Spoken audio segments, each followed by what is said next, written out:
Nagsasayawan yung ating mga puno. May punong kawayan dito. Ayan. Oh. Ayan. Punong mangga.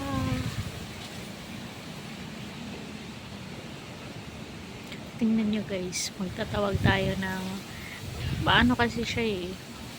Sabi nila pag hindi daw masyadong mahangin, kunwari naiinitan ka, mag ano ka lang daw, taghoy ba yun, tapos aano na yung hangin.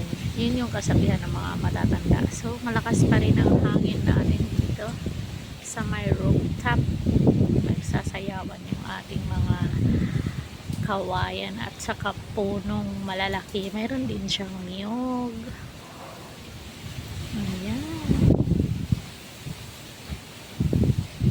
Masarap pakinggan yung